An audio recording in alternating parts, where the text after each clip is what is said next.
Yo, what is up, guys, and welcome to Excuse the Miamians, episode 52. And today is January 13th, and you know what that means? That is there's finally Miami Dolphins playoff football. So I know what you're gonna say, right? The Dolphins against the Ravens, they got blown out. Against the Bills, they could have won. They could have been playing at home this week.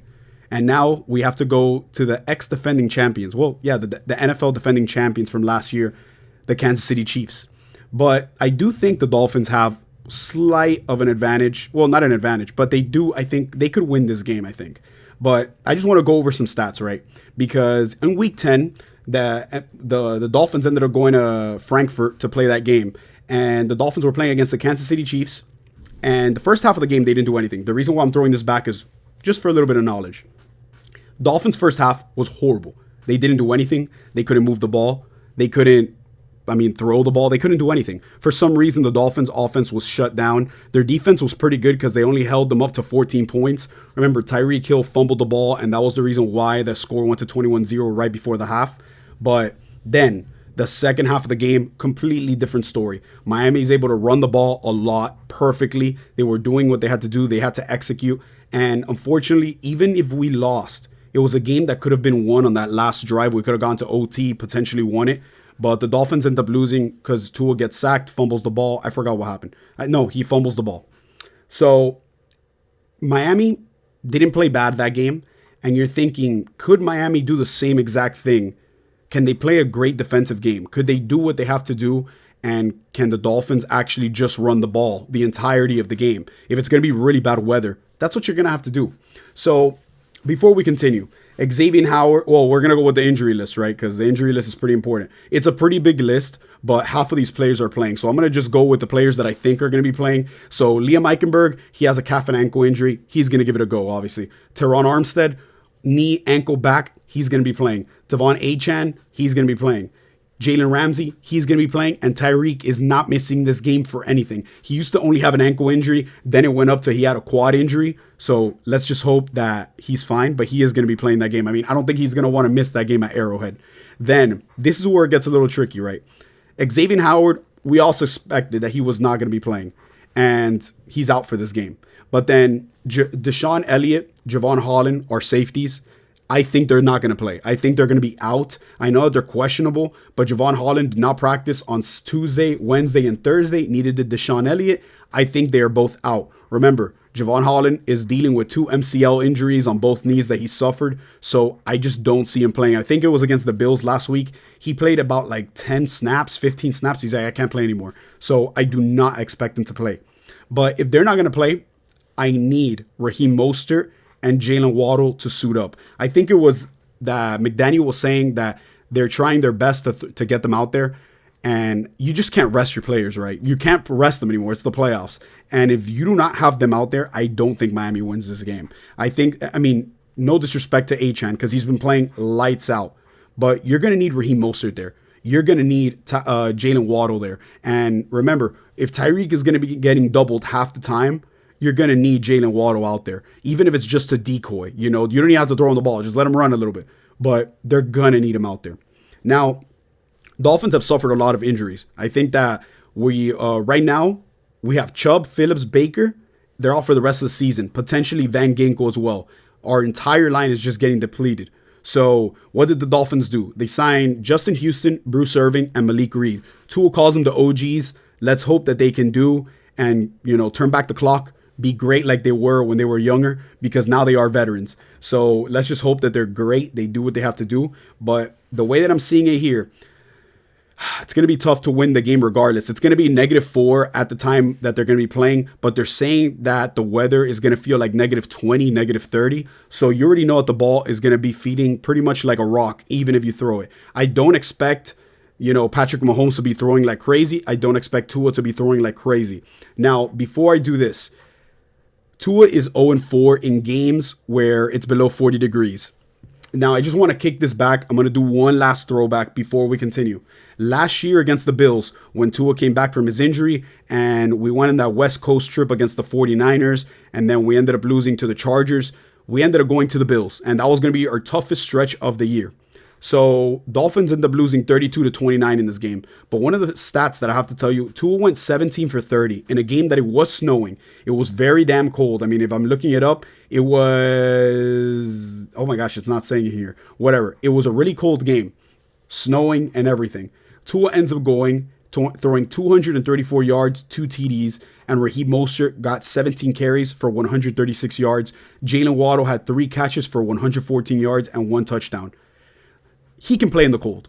I don't care what anybody tells me. I know that people might think that Tua's not the answer or whatever. He doesn't have to throw this. He doesn't have to throw the ball a lot this game. I think that if the Dolphins are going to want to win, they're going to have to run the hell out of this ball. Whether it's Raheem Mostert or Achane, Miami could run perfectly. I think that they do have better rushers than Pacheco in Kansas City. And I do think, I mean, if you look at it, the Kansas City Chiefs do struggle stopping the run. Miami, they are good at running. They are good at stopping the run. So if this game is going to be won through legs, I think Miami wins. But you still need to be careful with short passes. I think that Miami has to stop doing these plays where they just go for long balls, because they usually just like, you know, let's just chuck it down the field, get a big gain. And Miami cannot be doing that if they're going to want to win this game. Obviously, it's way too cold. The wind's going to be strong. It's not saying the wind right here, but it is going to be very, very cold. So I just don't expect Miami to be throwing the ball that much. If they do, it better be short passes. If you see a long pass and the winds are at 20 miles per hour, I don't see Miami winning this game. But obviously, it's not like both teams are not used to this type of weather. I think that if you're from Kansas, you're going to be a little bit more used to it. But, you know, Patrick Mahomes isn't going out there and he doesn't want it to be negative 20 degrees. Nobody does. So I'm expecting Miami to keep it close.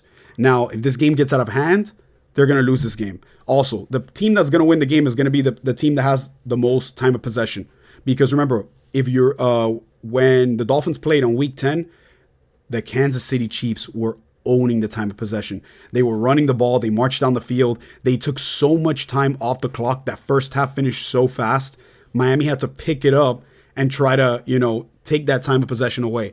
If this is going to be a running game where the entire game is just ran, it's going to be a really quick game.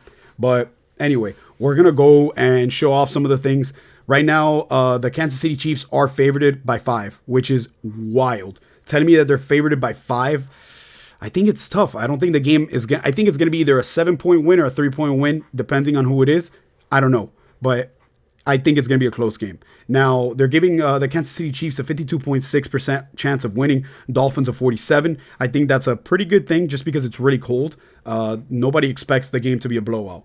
Then you have Tua. He has 4,624 yards in the year, 29 TDs, 14 interceptions. Patrick Mahomes with 4,183 yards, 27 TDs, and 14 interceptions. If you actually notice, this is I believe the worst statistical career of Patrick Mahomes. So their offense has been really bad this year. You have to take advantage of that. Rushing yards, Raheem Mostert, 209 carries, 1,012 yards, 18 TDs. Pacheco, 205 carries, 935 yards, 7 TDs. Miami receiving, Tyreek Hill, 119 receptions, 1,799 yards, 13 TDs.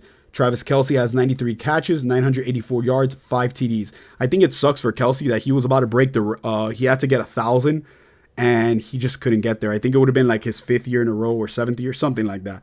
But it just sucks that he wasn't able to pass 1,000. But for Kansas City, I know I went through the injury list for Miami.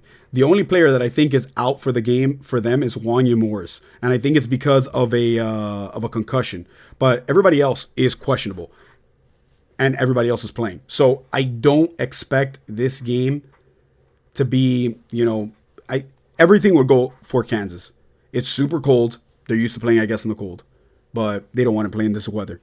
Miami needs to try to just run the ball. I don't care what it is, just run the damn ball. I know that McDaniel sort of gets away from it, but if there's one way that Miami will win, it's by running the ball. But I don't know what the score is. I do think Miami's going to win. I don't want to be a homer, but I just do think Miami's going to win. I predicted that they were going to lose against the Ravens, against the Bills, but this time around, I feel like it'll change. I think the Dolphins will beat Kansas. They haven't won a playoff game in 24 years. I'm hoping I get to witness that because, damn, I've never seen the Dolphins win a playoff game. But let me know what you guys think below, right? Because it's going to be a really tough game. I do think Miami could win. But let me know what you guys think. Also, before we end this video, there were some team awards.